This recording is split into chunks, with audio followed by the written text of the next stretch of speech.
Bienvenidos a Calamares a la Romana, donde la historia antigua cobra vida en cada programa. Salhuete, Calamares.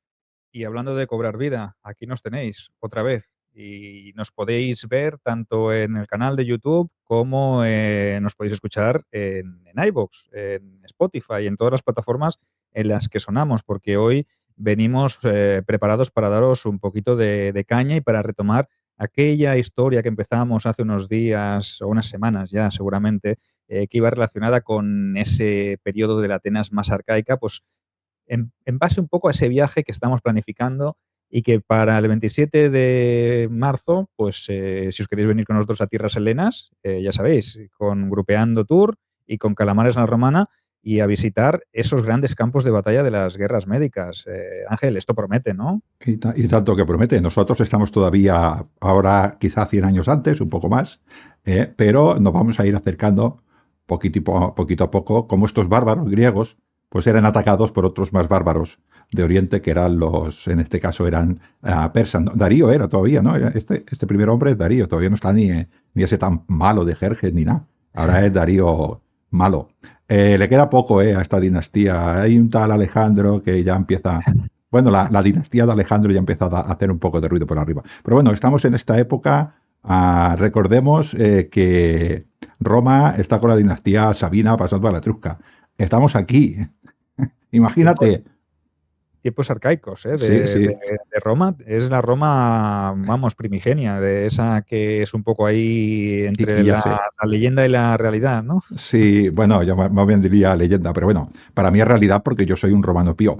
Pero sí, es un mito constante.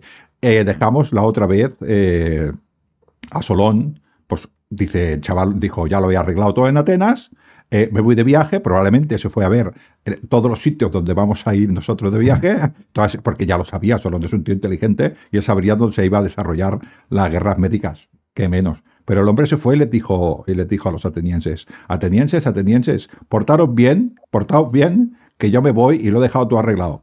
Y los atenienses se portaron bien, ¿no? Bueno, yo imagino que empezaron portándose bien hasta que apareció pues un típico oportunista, que es lo que ocurre Bueno, siempre, ¿no? Que hay siempre algún personaje que se aprovecha de la situación, de ese vacío de poder, y aunque pensemos que Atenas fue la cuna de la democracia, aunque parezca que allí se inició todo lo que es esa forma política de gobierno. perdona, Sergio, que te interrumpa. Mira, te voy a leer lo que has puesto en el guión. Dice, pero no todo iba a ser tan democrática en la cuna de la democracia. Así ha Sí. empezado el guión. Hombre, imagínate, nada más lejos de la realidad. Todos los atenienses, Ángel, imagínatelos ahí en el ágora. Oh, felices, vivimos en una democracia, somos superdemócratas. Ahí. Pero solo votan los que tienen dinero, ¿eh? Bueno, sí. Acordaros que hablamos de las clases sociales que instauró Vota el el bueno populus. Lucifer. El populus vota, los que tienen dinero.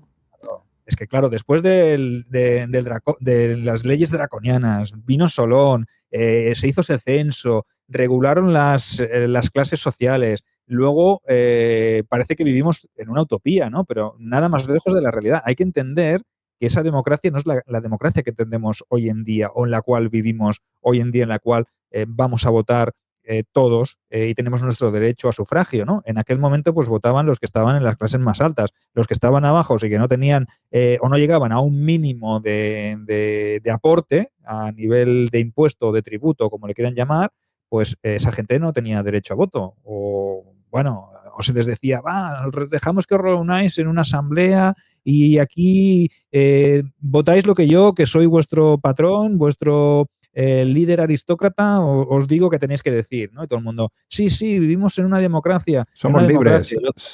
Claro, se reunían los aristócratas y decían, mira estos mataos que se creen que viven en una democracia. Sí, bueno, a ver, también hay que tener en cuenta que para esa época eso es un avance. O sencillamente que la élite y los que hay por un poquitín más abajo de la élite, que podríamos llamarle pseudo clase media, ¿no? O proto clase media, pues esto es bueno, son los principios de la democracia, pero el demos no es todo el mundo, el populus no es todo el mundo, ¿no? No todo el mundo votaba y votaba la gente de bien. Desde su punto de vista, la gente de bien para ellos, ¿eh? Desde su Oye, punto de Ángel, vista, tenían que votar los Ángel, preparados. acuérdate que también en el canal tenemos un programa dedicado a las asambleas y a los comicios romanos, para que la gente lo busque en Más el o menos. listado de tareas y de programas que sonaron antiguamente, y allí podréis escuchar un especial en el que se habla tanto de las magistraturas romanas como de las asambleas y de los comicios, donde se ve realmente esto que estamos explicando, que no era una cosa exclusiva de Grecia, sino que en Roma también ocurría lo mismo, ¿no? Estamos hablando de una democracia muy velada, ¿no? Es una democracia muy distinta a la que hoy en día tenemos. Sí, con sus virtudes y sus defectos, ¿no? Yo me pongo en el lugar de una persona de aquella época, como has dicho tú, que estaba allí en el ágora y decía, ¿cómo va a venir a votar un campesino del norte de la Ática, de nuestra región, si la única cosa que hace es trabajar de sol a sol? ¿Qué sabe este de política? ¿Qué sabe este de relaciones comerciales? ¿Qué sabe de este de relaciones internacionales, ¿no? En este caso, interciudades, ¿no? Pues ese era su razonamiento. Bueno, era su democracia, solo lo arregló, dijo, a menos las clases pudientes vais a ser democráticas, los demás, si quieren escuchar, que os escuchen, pero no tendrán tiempo porque tendrán que vivir en supervivencia, y yo me voy, lo dejo todo arreglado, y no os peleéis, y llevaros bien, la élite que se lleve bien con la élite, sobre todo. Bueno, eso es lo importante, o eso es Eso lo le que él importa. creía. Cuando se fue de crucero por el mar Egeo, Ahí está. dijo, lo dejo todo arregladito y claro, siempre que desaparece esa figura que mantenía un poco la unidad o el orden o la legislación un poco más controlada, pues en el momento que queda ese vacío de poder, pues siempre emergen los que están al acecho, ¿no? Y en este caso, pues el protagonista del programa de hoy, uno de los protagonistas, el más destacado del que vamos a hablar, es ni más ni menos que Pisístrato, que con ese nombre, bueno, ya sabes tú que los nombres romanos son más fáciles. Los Pa- nombres griegos pues tienen su qué también, Para ¿no? mí son más Pisístrato. fáciles, para mí son más fáciles. Quinto Cecilio Metelo Macedónico, para mí es más fácil que esto.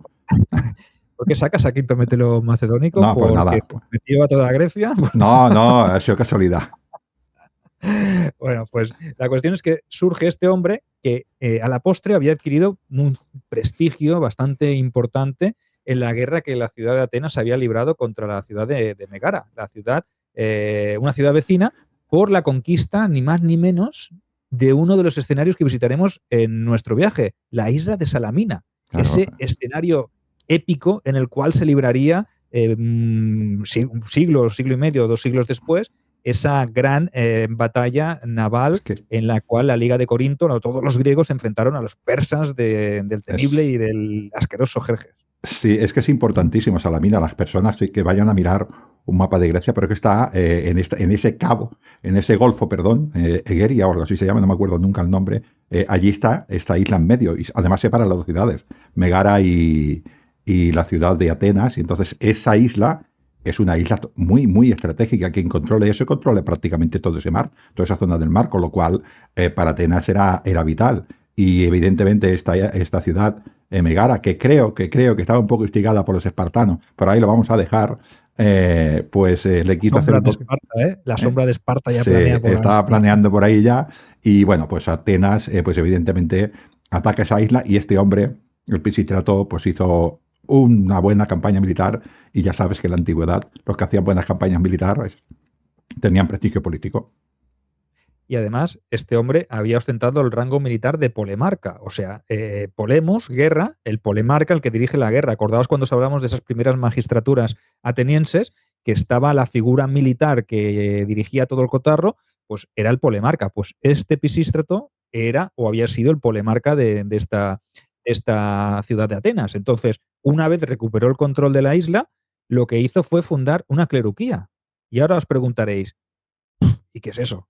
Pues ahora os explicamos lo que era una cleurquía. Una cleurquía venía a ser una especie de colonia militarizada, o sea, un asentamiento formado por los clerucos, que eran los ciudadanos campesinos soldados que prestaban servicio estacional, como en la Roma arcaica o en la Roma de tiempos de la República inicial, ¿no? En el cual pues, el ciudadano tomaba las armas cuando tocaba hacer la campaña militar y cuando no, pues volvía a sus quehaceres ya fueran en el campo, ya fueran como artesano. Entonces, cuando se funda este tipo de asentamiento es porque realmente esa zona interesa que esté protegida. No haces una apoiquía, que es una colonia al estilo civil, sino que haces una cleruquía, que es una colonia con asentamiento de soldados para poderla defender, porque es una zona conflictiva, una zona en disputa, porque Megara, como dice Ángel, estaba muy cerca. Yo imagino que los megarenses dirían, esto no va a quedar así. No, bueno, ahí luego esto sí que estamos hablando que nos queda poco para las médicas y después de las médicas viene el Peloponeso, o sea que esta zona está siempre en disputa, ¿no? Y por eso es tan importante la batalla de Salamina, ¿no? Al final, es que está ahí ya en Atenas, ¿no? Como dices, este asentamiento es un tanto especial, pues porque necesita un destacamento militar. Y como es un destacamento militar, pues está directamente a través de las manos de la ciudad de la megalópolis de Atenas, porque es muy estratégico. Las demás ciudades, como dices tú, pues generan una colonia a la griega, no a la romana, sino a la griega, y esa colonia es totalmente autónoma, si bien siempre tendrá sus lazos de dioses y sus lazos pues de parentesco con la ciudad que la ha creado, ¿no? Pero será un ente independiente. En este caso no, porque es estratégico. Es que está ahí al lado. Si pierde Atenas esa ciudad, esa isla, no puede salir ni al mar, porque el Pireo está allá. Eso es importantísimo. Tenemos también un programa dedicado a la colonización griega, que también nos lo ponemos aquí en bandeja para todos aquellos que os habéis incorporado recientemente, porque sí que sabemos que hay mucha gente que se ha incorporado recientemente al canal. Nos han subido mucho las visitas desde que hemos colaborado con Visual Economic, un canal en el cual tienen una larga ristra de programas dedicados a economía actual, y que nos dijeron, oye, ¿por qué no nos habláis del final y de la decadencia del Imperio Romano de Occidente? Y nosotros dijimos, pues venga, vamos y os lo explicamos. Y tiene una acogida brutal, Ángel, supera las 200.000 reproducciones, y hay mucha gente que se ha unido de ese canal de Visual Economic, se ha unido a Calamares a la Romana, nos están siguiendo, y desde aquí pues les damos la bienvenida y les invitamos a que vean, a que escuchen todo este contenido previo que tenemos, porque tenemos una ristra también de programas que consultar, donde todo lo que vamos diciendo aquí, si hay alguna duda, se amplía en programas anteriores que tenemos. Sí. Un porrón. Un porrón. Yo voy a ser académico y lo voy a decir de manera académica. En Calamares a la Romana hay de todo. Un poquito de todo. Hay calamares a la griega, calamares a la romana, sí, tocamos Egipto, tocamos un poquito lo que se tenga. Sergio me lleva siempre al lado oscuro, al lado de los bárbaros, pero bueno, ¿qué le vamos a hacer? ¿Qué le vamos a hacer? Bueno, volviendo, bueno, ya sabes que nos gusta participar en todos estos programas, ¿no? Porque lo que nos gusta a nosotros es divulgar, ¿no? Este Pisistrato subió, claro, tuvo ese cargo tan importante pues porque era seguidor de Solón. Dice Solón, yo haré lo que tú me digas, hasta que se fue. Entonces cuando se fue el hombre dijo, uy, estos de las élites no me van a dejar hacer lo que yo quiero. Y a ver si adivino, porque en Roma no pasó esto nunca tampoco. Que llegó arriba y dijo, muchachos, gente pobre, que yo soy rico, pero soy rico, pero como vosotros, os voy a echar una mano a vuestros problemas, porque estos de la élite se lo llevan todo, y ahora voy a mandar yo para vosotros. Y los pobres, en aquella época más pobres todavía, dijeron, pues sí, Pisistrato, manda tú. Yo me imagino a Pisístrato viendo en el Pireo cómo se va Solón con el barco, diciéndole, Solón, no te preocupes, que mantendré todos tus principios y tu política. Confía y cuando en mí. Se gira y dice, bueno, olvidaos de todo lo que ha hecho este Solón, que ahora empieza la era de Pisístrato. Sí, ahora sí que se os vaya a cagar, se os vaya a cagar. Bueno, no le fue fácil, no le fue fácil porque las élites no lo querían mucho tampoco, Pero bueno, empezamos allí haciendo pues esto, lo de se impone al poder, esta democracia se acaba rápido. O sea, yo creo que todavía se veía el humo de la cocina cuando le estaban haciendo las gachas de trigo a Solón, que ya dijéramos ya se acerca, ya iba por el mar Egeo, ya estaba este hombre ahí de dictador. Es una cosa. ¿Tú te imaginas que este hombre, que Solón, dice, uy, me he dejado el fuego encendido de las gachas, y cuando vuelve se encuentra que el Pisístrato le ha hecho una liada ahí, pero va. Pues es posible. Ha cambiado los edificios del lugar, los templos los ha cambiado, ha puesto póster suyo, ha hecho estatuas suyas, y las estatuas que había de Solón les ha quitado la cabeza y ha puesto la suya.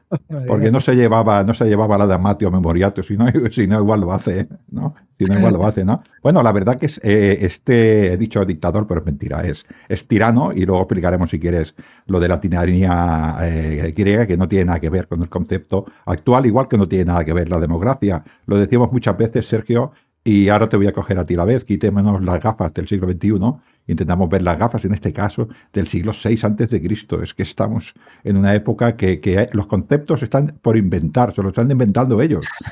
Con lo cual, cuidado con estas cosas, ¿no? Y después evolucionan 2600 años y ahora queremos aplicar nuestra manera de ver, ¿no? Pero bueno, este hombre no parece que fuera un hombre que quisiera ir realmente contra todo el pueblo, sino que quería hacer unas reformas que él creía más justas, ¿no? Evidentemente lo hizo con la fuerza. Creo que ahí es que se basó en una triquiñuela, ¿no? Para poder tomar el poder, ¿no? Un poco como diciendo, qué poco me quieren los de la élite, por favor, dejadme una pequeña guardia para protegerme, porque tengo miedo de ir solo por las calles de Grecia, pero de Atenas. Sí, sí, y le concedieron el deseo, le asignaron una escolta que le hacían a su vez, pues como dices muy bien, de guardaespaldas y de ejército privado. O sea, ya que me pongo, pues me monto un ejército particular. O sea, que tú imagínate de si esto no estaba orquestado, no estaba ya bien planeado, y ese temor, pues que a priori parecía más infundado que real, pues le llevó a servirse de ese pequeño ejército pues para apoderarse de la Acrópolis en el año 560 a.C. Y de paso, pues ya, quien dice la Acrópolis, pues dice la ciudad de Atenas, ¿no? Y ya Bueno, me hago tirano, pues como el que, como tú dices, ¿no? Como el que se hace unas gachas, ¿no? Pues yo me hago sí. tirano, ¿no? Bueno, como Atenea manda, que es en este caso la diosa de Atenas. Atenea lo dice así, ¿no? Atenea Dixit, que sería el latín, pues este hombre pues se hizo tirano. Bueno, creo que no le dio tiempo ni a montarse el despacho, Sergio, ¿no? No, claro, claro. Hombre, es que las cosas así siempre surgen los contratiempos, ¿no? Hay cosas que uno, por mucho que calcule, no las puede prever. Mira Solón, que se fue de viaje pensando que le iban a mantener su Atenas tal y como lo había dejado y tan pronto se fue, pues lo mismo le tardó a Pisístrato en irle mal las cosas. Y gobernó durante un solo año, ¿vale? ¿Ves? ¿Y qué pasó? ¿Qué es lo que ocurrió, Ángel? Pues porque realmente esos aristócratas dijeron, nos ha hecho la cama, nos ha cambiado todo el tinglado, esto no nos conviene, No. pues este tipo a nosotros tampoco nos interesa. Y lo que hicieron fue echarle del cargo y ya Eh, de paso también de Atenas, ¿no? Sí, bueno, era lo mismo, para ellos era lo mismo. Te has portado mal, Solón se ha ido voluntariamente, a ti te echamos, ¿no? Y se ve que las élites dijeron, bueno, ahora no tenemos al tirano, pues vamos a ponernos nosotros de acuerdo. Y ya sabes lo que pasa, que las élites saben, cuando hay un enemigo común se ponen de acuerdo, pero cuando no hay un enemigo común, ellas son las enemigas entre ellas y se empiezan a pelear. Y se ve que por allí había, tú imagínate, o sea, yo me acabo de reunir para echar a este tío con mis amigos de la élite, ¿no? Y lo acabamos de echar y ahora nos estamos peleando. Y a una de estas familias se le ocurre ir a por él. ¿Tú crees que esto es normal? Bueno, te diría que en un mundo normal no es normal, válgame la redundancia, pero en la Atenas de ese momento quizá la normalidad no era lo que más se preciaba, ¿no? Y en ese caso, pues esta familia, la de los Almeónidas, una familia muy importante durante toda la historia de Atenas, pues lo que hizo fue recurrir a Pisístrato, pero es que además, Ángel, se montó un numerito, se montó Sí, un sí. teatro, el Pisístrato este para volver, que Porque dices, al Atenea grande, quiere, ¿no? ya te lo he dicho yo, yo me imagino el vigía, aquel de la puerta, que dice, ¿este quién es? Este es Pisistrato. ¿Y con quién viene? Viene con nuestra diosa madre. Claro, es que el hombre se arrodillaría. Explícalo, que la Bueno, gente lo pues entienda, porque este tú hombre, imagínate. bueno, apoyado por esta familia desde el interior, a Megacles, que era el que le llevaba a la familia, dijo, tú te vienes para acá, que nosotros te vamos a echar una mano. No sé qué prometieron ni qué dijeron, pero el hombre se presenta no con un ejército, no, se presenta en un carro con una mujer vestida de la mismísima Atenea, seguramente iría con su piel de cabra, porque ahora la Atenea guerrera, con su lanza, Atenea la invencible. Sabéis que Atenea no ha perdido nunca ninguna batalla, hasta Marte ha perdido batallas, precisamente con Atenea, pero Atenea no ha perdido nunca ninguna batalla, es el orgullo de Zeus. Pues con esa mujer, una mujer disfrazada, se presenta y entra a Atenas así, con el apoyo de esta familia importantísima y claro, y con el apoyo de los dioses. Evidentemente la ciudad se rinde y dice, hombre, pues este era el dictador, lo habéis echado mal. Sí, ¿no? Y Megacles, pues sabemos que incluso le llegó a ofrecer a una de sus hijas en matrimonio, ¿no? En señal de buena voluntad, de acercamiento, y vamos, una vez lo tuvieron dentro, a lo mejor se dieron cuenta de que se habían vuelto a equivocar, ¿no? Sí, Y con el tiempo, pues se fueron dando cuenta de que Pisístrato simplemente se había aprovechado de esa influencia, de ese momento, pues para hacerse de nuevo con el poder. Y no sabemos qué fue lo que le prometió el tirano a Megacles. y si eso ocurrió realmente, porque a lo mejor no obtuvo ese acuerdo que él había pactado, y al no verse correspondido, pues apartó sus diferencias con esas familias aristócratas con las que estaban enfrentadas, volvieron, como tú dices, Ángel, a aunar esfuerzos por una causa común y entre todos volvieron a expulsar de nuevo a Pisístrato de Atenas, que gobernó un poquito más que el Sí, primer sí, esta gobierno. vez le dio tiempo a poner una mesa en el despacho y a pintarla. Ahí ya estamos invirtiendo porque hay más veces. No te piensas que esto es. Hay más veces. O sea, a este hombre le echamos la segunda vez que lo echamos de Atenas y dice, esta vez ni las familias te van a apoyar. Matado, vete. Y se tuvo que ir. 559 al 556 estuvo cerca de 3 años gobernando, ¿no? Y lo hizo o lo debió hacer o muy bien para el pueblo y muy mal para los aristócratas, o es que realmente al hombre se le fue la pinza. La cuestión es que lo vuelven a echar y la gente se piensa que ya no va a volver, pero en 10 años, no os lo perdáis, tardará 10 años en volver, pero Pisístrato, que era un hombre tozudo, Sí. aprovechó bien el tiempo, cuando estuvo en el ostracismo, en su exilio, se reorganizó, se instaló en Tracia, junto al monte Pangeo. Bueno, ¿Y sabéis lo que hay en las laderas del monte Pangeo, tú, Ángel? tú dirás que oro, pero yo creo que fue por Dionisio. Bueno, la cuestión es que al hombre le fue muy bien, no sé si fue por el favor de Dionisio o por las minas de oro que había allí en el Pangeo. La cuestión es que esa tarea, ese tiempo lo aprovechó, le reportó muchos beneficios y le permitió hacerse con un poderoso ejército de hombres armados, incluso mercenarios de la ciudad de Argos. Y se fue hacia Atenas y ¿dónde desembarcó? Uf, esto es como un preludio, como un Si es que los protodesembarco de dioses la dan zona señales, cero, ¿no? los dioses dan señales para que se quiera fijar. Desembarcó en Maratón. Bueno, o sea, imaginaos. Desembarca en Maratón, va directamente hacia la ciudad de Atenas y no se sabe si por lo popular que era o por la riqueza o porque las cosas habían ido muy mal en esos 10 años que lo vieron de nuevo como un salvador, que los aristócratas sí que levantan otro ejército, se enfrentan a él, pero Pisístrato los derrota en la batalla de Palene en el año 549 a.C. Y tras esa victoria entra victorioso en la ciudad de Atenas y se erige de nuevo en tirano. ¿Y a la tercera va la vencida o qué? Sí, sí, yo creo que sí. Yo creo que sí. Luego le pasó como a muchos romanos que se equivocó la descendencia, pero esto es otro cuento que ya hablaremos Eso es. otro día, ¿no? O como mínimo los hijos no eran tan capaces como él. A la tercera va la vencida. Yo me imagino que esos años estas aristocracias estaban intentando aguantar el poder y los pobres de la ciudad pues veían que nadie les solucionaba los problemas y vieron llegar a este hombre y dijeron, bueno, pues a ver si a la tercera va la vencida, ¿no? Y yo creo que este hombre también a la tercera, creo, a la tercera se dio cuenta de que tenía que hacer el gobierno diferente que la élite para poder estar en el gobierno. O sea, él necesitaba aliados potentes en Atenas y se basó pues en esas clases más pobres. Bueno, creo que sí que lo hizo así. Pero creo, Sergio, que es importante quizás explicar que era un tirano. Porque ahora, cualquier persona que escucha ahora la palabra tiranía se cree que es un opresor, que es una persona que va... No, yo creo que la definición un poquitín más sencilla sería, es aquella persona que quiere poder por la fuerza, pero no tiene nada que ver con su forma de gobierno. Correcto. Es que estos tiranos de la Grecia antigua acostumbraban a ser buenos gobernantes. Eh, Ascendían al poder, evidentemente, como ha hecho Ángel, a través de la violencia y la fuerza de las armas, una cosa no quita la otra, pero contaban con el beneplácito de la mayoría del pueblo, normalmente las clases menos favorecidas que no obtenían ninguna ventaja al ser gobernados por esas oligarquías, por esos hombres ricos que hacían y deshacían a su antojo. Entonces, cuando aparecía una figura de un gobernante de esta índole, con estas características y promovía unas políticas mucho más populares, muchos más basadas en satisfacer al grueso o la inmensa mayoría de la población, pues estos ciudadanos más humildes veían en esos hombres su oportunidad. Y debemos decir que los dejaban gobernar porque los preferían antes que los gobiernos oligárquicos, que solo buscaban beneficiar a los más ricos. Entonces vemos aquí que el hecho de que la figura del tirano tenga una connotación negativa, seguramente lo sería para los oligarcas, pero para la Sí. inmensa mayoría del pueblo, que era la masa, ¿vale? La plebe, la plebs, el demos en griego, pues este tipo de gobernantes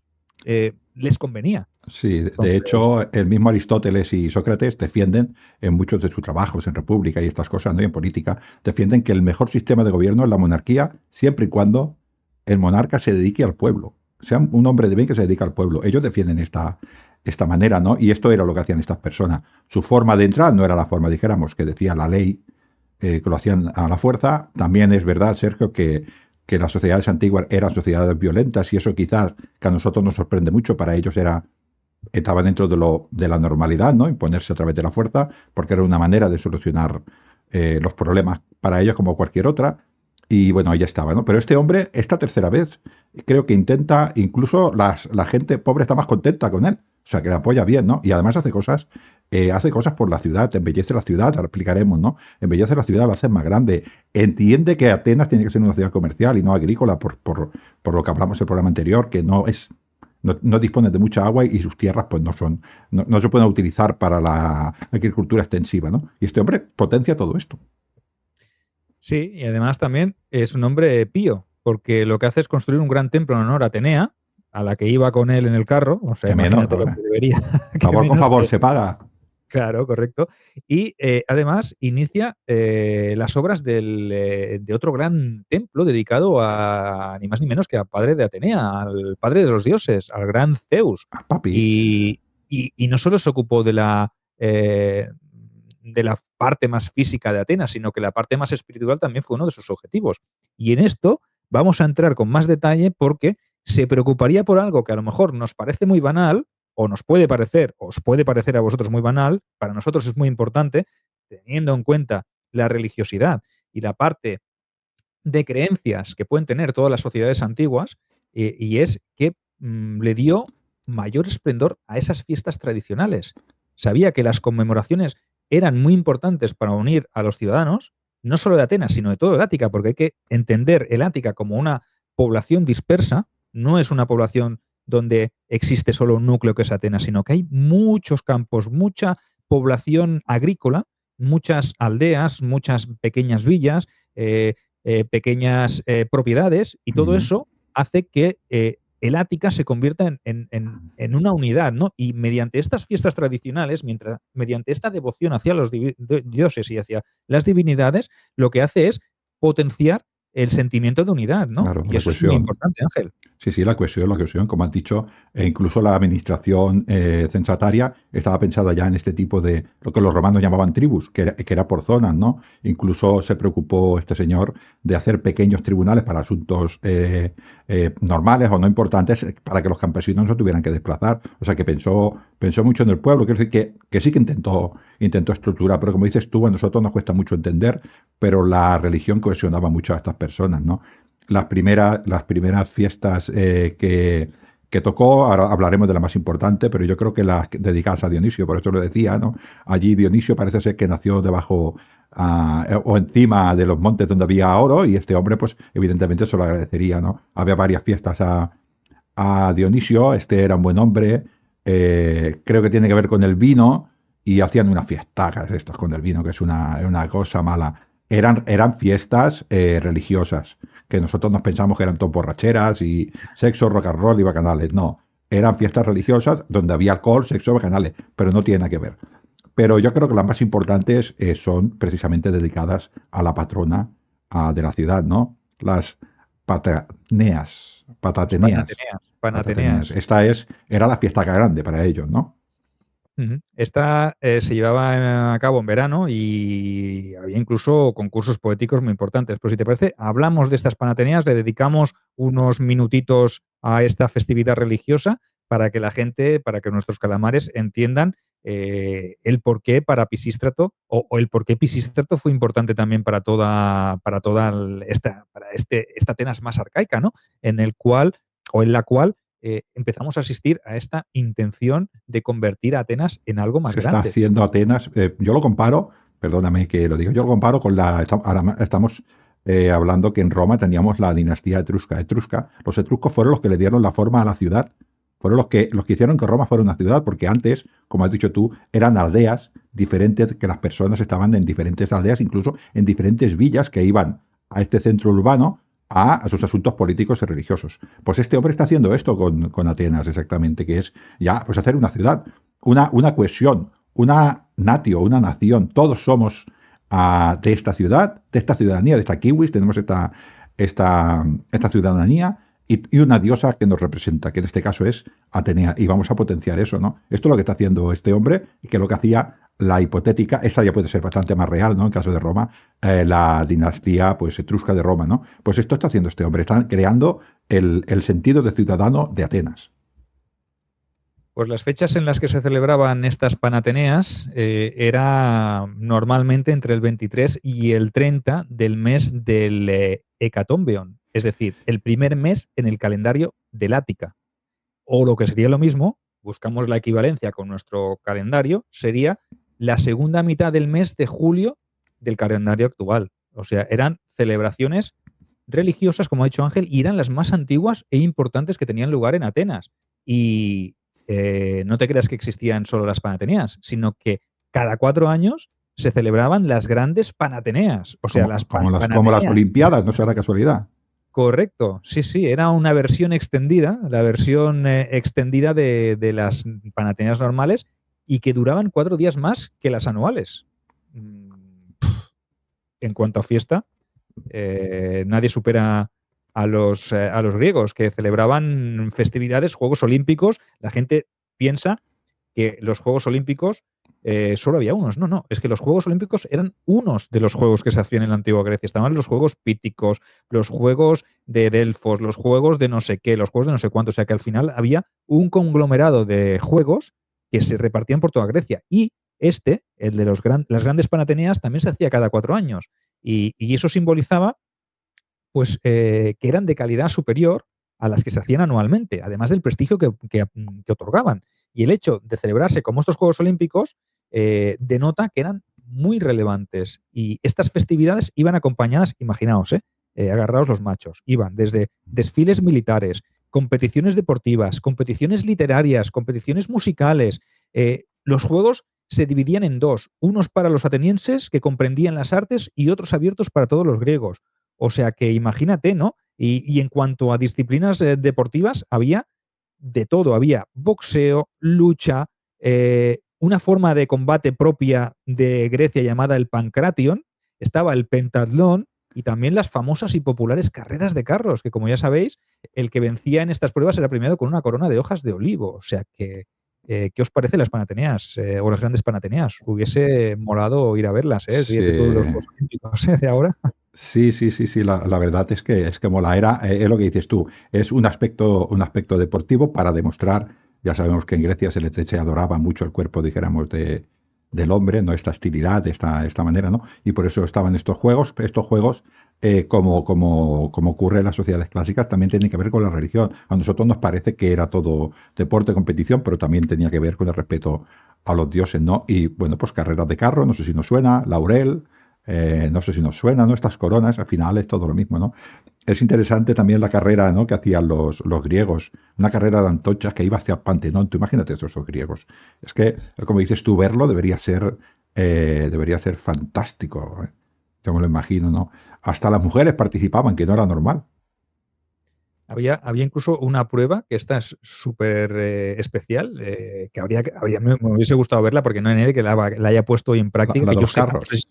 Sí, el apobotai, que le llamaban, que consistía en una carrera de carros en las que los conductores, los aurigas, se apeaban del carro en marcha y corrían junto a este para volver a subirse luego. Esto no sé si lo he visto yo en alguna parte, creo algo de caballos, ¿no? Subiéndose y bajando, jinetes, pero esto del carro tiene que ser algo súper chulo, o sea que para verlo, imaginaos, no sé si algún recreador puede probarlo o hacer algo así, pero imaginaos el espectáculo de ver este tipo de competiciones, ¿no? O sea, tiene que ser asombroso. Había hasta incluso, Sergio, nosotros lo podríamos llamar concursos de belleza de hombres, ¿no? Que teóricamente pues sería como los de ahora de halterofilia, ¿no? Un poquitín estos músculos y tal, ¿no? Pues hasta esto había.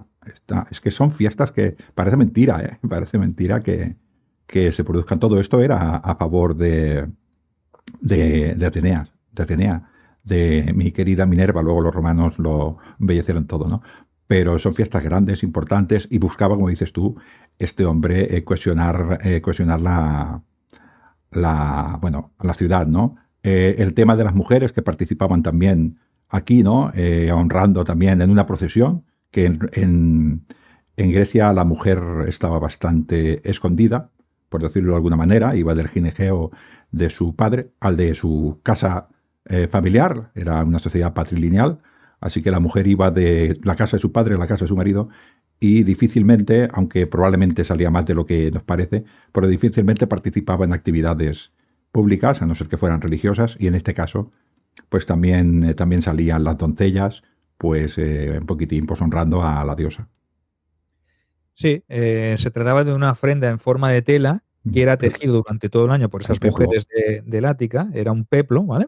Y se le ofrecía a la diosa como ofrenda. Y el peplo pues era portado por unas doncellas en procesión que recorría toda la ciudad hasta la Acrópolis, donde estaba ubicada la estatua de la gran y única Atenea Párcenos. O sea, imaginaos, ¿no? Esta participación en esta procesión pues era el culmen, un gran honor. En ella iban sacerdotes, las doncellas portadoras del peplo, ancianos con ramas de olivo, jóvenes con armaduras, los vencedores de los juegos y también embajadores de las legiones, de las legiones, de las regiones y colonias atenienses que estaban más alejadas de la metrópolis, que eran invitados para la celebración. O sea, imaginaos, ¿no? El festejo incluso terminaba con un sacrificio, como era obvio en todo el mundo Y antiguo, en banquete. y un banquete donde se comía la carne de estos animales, ¿no? Y tenemos que decir que hasta nosotros ha llegado algo de información sobre esta procesión, ¿verdad, Ángela? Podemos ver, ni que sea imaginarla con algún registro visual que seguramente pues, no estará en Atenas, seguramente esto lo estará en el British, que es donde está. No, dirías que no, puede ser que esté en el British. Es imposible, eso que dicen no puede ser. Pues si quieres saber la historia de Atenas, tienes que ir a dos sitios, a Atenas y al British. Y si quieres saber la de Egipto, a Egipto y al British. También. La de Roma también. Y la de Bebolenda también. Yo lo digo así, son los dos sitios que hay que visitar. Eso es. Uno siempre Pues es el British. allí en el British tienen los relieves del Partenón, aquellos que se hicieron por parte del gran Fidias. Fidias. Y allí sabemos y se puede observar con todo lujo de detalles ese recorrido que de esa procesión del peplo y se pueden apreciar incluso las doncellas, las figuras de las doncellas portando ese peplo para la diosa. Se ven jinetes a caballo, jóvenes con bueyes para el sacrificio, etcétera, etcétera, etcétera. O sea que si no podéis ir a Atenas o tenéis pensado no venir a Atenas con nosotros, Que es un porque no error. vais a encontrar estos frisos y queréis ir al British, pues oye, a lo mejor el año que viene, pues con Grupeando organizamos algo para el British, para también ir a ver allí, porque nos podemos estar 5 días en el British, no hace Oh, falta salir de allí, ¿verdad? madre Puede mía. ser algo épico. Pero bueno, yo hasta aquí hacemos lo de las celebraciones Sí, y volvemos a Pisístrato, ¿no? Que lo sí, habíamos dejado un Pisístrates. poquillo marcado. Sí, bueno, una de las misiones más importantes de cualquier gobernante de aquella época era aumentar la población. Y para aumentar la población, lo que tengo que hacer es que la gente coma todos los días, porque de esa manera la gente es fuerte y de esa manera los niños sobreviven más. No mueren tantos niños porque cuando viene una enfermedad, pues los niños están fuertes, ¿no? Y para eso tengo que potenciar la economía de allí. Y lo que hemos dicho, ¿no? Él fue consciente de que Atenas, a diferencia de otras ciudades, como por ejemplo Roma, hablo de Roma porque es la que más conozco, ¿no? Roma tiene el Lacio y tiene campos y campos y campos para sembrar el trigo y se puede hacer una agricultura extensiva para muchos habitantes. Él se dio cuenta de que eso no podía hacer y lo que hizo fue potenciar la cultura o el cultivo del olivo y el aceite. Y también potenció mucho la cerámica. Estas factorías de cerámica tan importantes de la Ártica y tan famosas en el mundo entero de aquella época, ¿no? Y sobre eso intentó basar la economía de Atenas. Evidentemente esto indirectamente nos quiere decir que tenemos que hacer barcos para el comercio y generar también toda esa industria, ¿no? O sea que no era un hombre que iba solamente por su interés, que probablemente también se llevaba la mejor parte, ¿no? Pero también miraba mucho por el pueblo. Eso es muy, muy importante, ¿no? Y incluso en el marco legal no hay constancia de que introdujera demasiadas reformas. Sí sabemos que se mostró como un gobernante bastante cordial y acabó buscando también un acercamiento a esas aristocracias, pues que al final también intentaron sacar algo de provecho. Igual que le concede cosas al pueblo, pues si tú quieres ser respetado y quieres mantenerte en el cargo y aprendiendo un poco de esa experiencia previa que había tenido en sus dos anteriores ocasiones, pues buscó un acercamiento hacia esos aristócratas y ya que también era consciente de que podrían enviarle de nuevo al ostracismo, ¿vale? No, Entonces, tenía que mantener un poco el equilibrio, ¿no? Hacer consciente no, que ya lo había sufrido.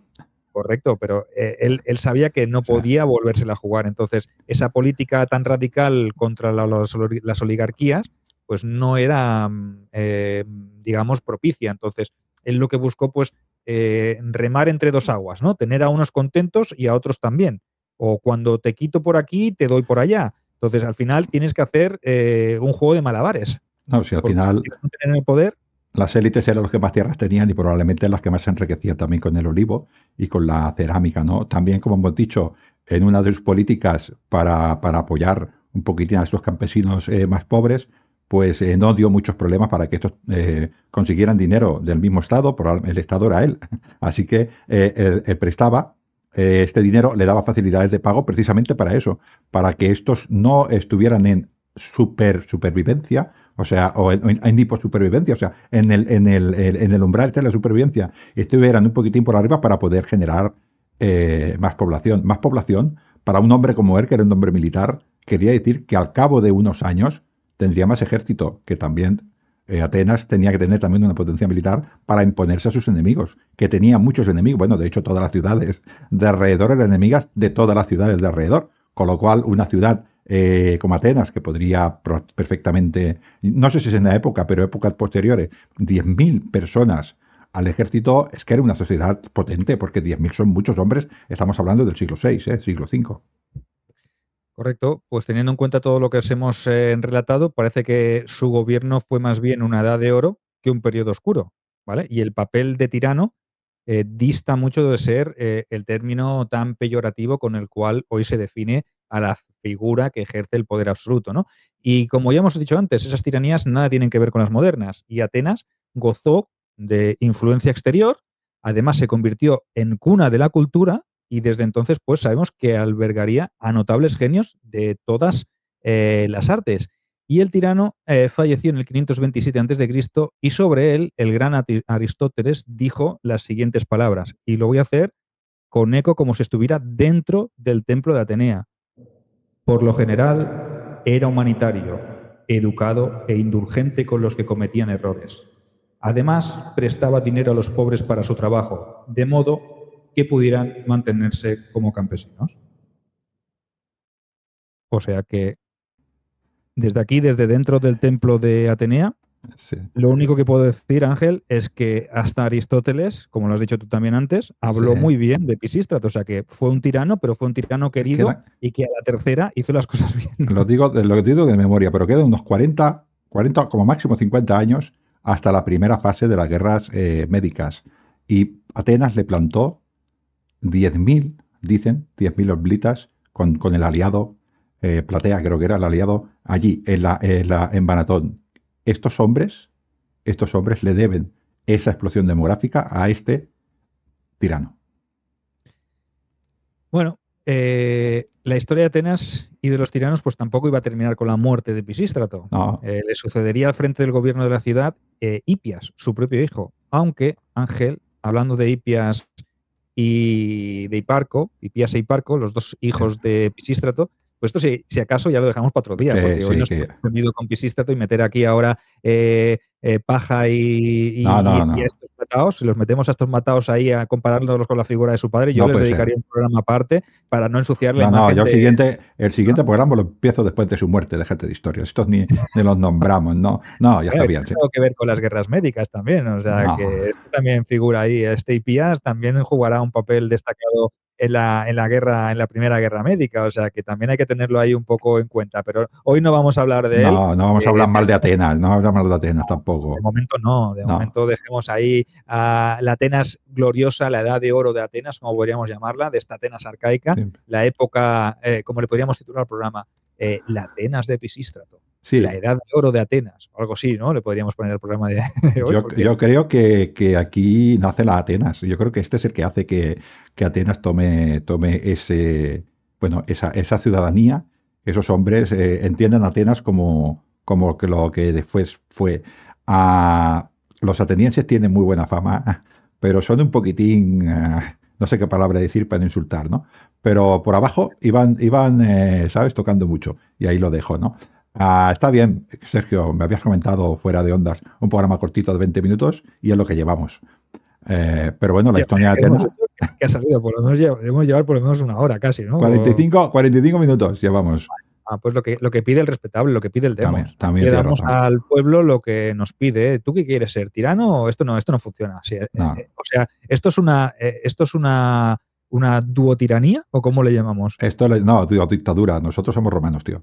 Déjate de historias. Que viene a ser Pero más o cuando menos lo vamos a mismo, porque Atenas, Julio César, fíjate bien que Julio César es eso también. Fíjate tú sí, bien. pero cuando fuimos a Atenas, o cuando vamos a Atenas o viajamos a la Hélade, Hostia, es tenemos que verdad. asimilarnos un poco a Va, las formas de gobierno para que la plebe, el demos, nos acepte como sí, sus yo seré gobernantes, Solón, ¿no? que soy un poco más grande, y No, pero tú el Solón, tirano. pero ¿por qué? Por lo del crucero, que te quieres ir de fiesta Sí, y por de el crucero, viaje por y el me viaje. la lío aquí, ¿no? ¿Qué? Me fui de viaje y te dejo a ti el follón. ¿Qué pasa? No sabe nada. Bueno, oye, pues realmente es lo que tú dices, ¿no? La figura de Solón, de Pisístrato, es comparable con la del propio Julio César, que al final no ha dejado de ser eso, ¿no? Un dictador, pero un hombre que ejercía una magistratura puntual y con el beneplácito seguramente del pueblo y no tanto de esas oligarquías, de ese senado, de esos optimates No, o sea, que no lo sé veían como en mal. qué detalle te fijaste de que no lo veían mal, No es que no fácil lo veían señalar. bien. En las 32 puñaladas. Esos son minucias de la historia. Hay gente que dice, bueno, lo mató y le metió 50 puñaladas. Dice, ya sí, pero es que a partir de la segunda o tercera ya no te enteras. O sea que Bueno, realmente a lo mejor las dos primeras o las tres las notó. La siguiente ya, la quinta ya sí, no, ya eso es un estaba poco de muerto, ¿no? inquina, es un poco de inquina, tienes razón.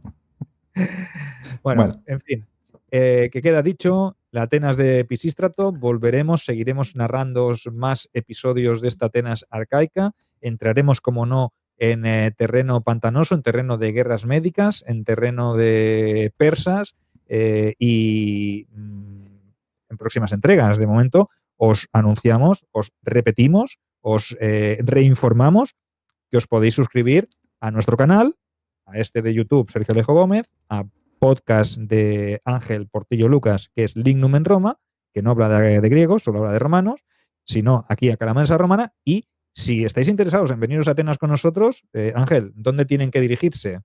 tienen que ir a info@grupeandotour, se escribe tour.com. Yo sí que hablo de romanos. Sergio, por ejemplo, Polibio de Megalópolis es griego, por ejemplo. Así que sí que hablo de ellos. Sí, sí. Hablas de los griegos Y sometidos, ¿no? Galeno también es griego. O sea que. De los griegos sometidos ya al poder de Bueno, Roma. pero griegos. Son griegos, pero les dejan vivir en la órbita de la República y del Imperio, ¿no? Claro. Bueno, calamares, un saludo a todos, un fuerte octoabrazo, sed felices, luchad por vuestros sueños y si queréis conocer Atenas, pues ya sabéis, más fácil nos lo podemos poner. Veniros con nosotros y os daremos la brasa durante 4 días, ni más ni menos, visitando todos esos campos de batalla de esas guerras médicas y conociendo un poquito más de la cultura clásica, que es lo que intentamos hacer nosotros con nuestros programas. Así que, Ángel, ¿algo que decir al respetable, al Demos? No, que estén pendientes que seguiremos con otras cosas de estas que mete Sergio de Tierras Bárbaras. Y Atenas, ahora lo diré en serio, Atenas es una gran ciudad y parte de las ciudades de alrededor se quisieron asemejar a Atenas, por ejemplo, en sus inicios, la misma Roma. Luego ya no, pero en sus inicios también. Hasta luego. Que quede grabado esto, que Ángel siempre negará que lo ha dicho, pero Sí, bueno, no lo han de dicho. momento en este programa queda registrado. Luego lo borro. Ángel Dixit. Bueno, claro, que tú eres el que editas el programa, no me lo borres, ¿eh? Un octoabrazo, calamares. Hasta luego.